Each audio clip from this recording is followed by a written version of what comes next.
তুই তো মানুষ বেশি বলি এলে বলি মানুষ সে কইতে তুই বেশি দু তাই লস কেনা করি আর কেন লস ডাক্তার সাহেব হয় হয়েছেন না জি আয়ো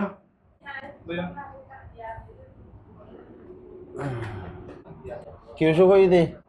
আর তো বাত খাই হইলে আর হাতে মনে হ গুম যাই হইলে আর গুম যাইতে মনে হ আগে হইলে আর আগে মনে ন হ তোমার বেশি সিরিয়াস ওষুধ बात तो सही है। এদিন নাম বাদ তো আরো আছে দিবি আরাম যেদিন ছুটি করে এদিন আই হারা ঘুমো তুড়ি যাই যেদিন আমার টাইমও এদিন টান না পাই তোমার ব্যায়াম বেগুন ধরি ভাইজি তোমার শুধু ডেলি একটা হাম করিবা বেল্টি কইলে শান্ত হইবা তোমার ব্যায়াম বেগুন কমে যাবে তোর এন দিলে ডাক্তার তো আর হায়াত লন না ভাই আর বয়সল দেখ ২০ বছর ডাক্তারে হাঙ্গরি দিয়ে ৩২ বছর তোমার এন্ডিলে হল হাই বেরি মাছ জীবনের লন না ভাই Oh no no no no no!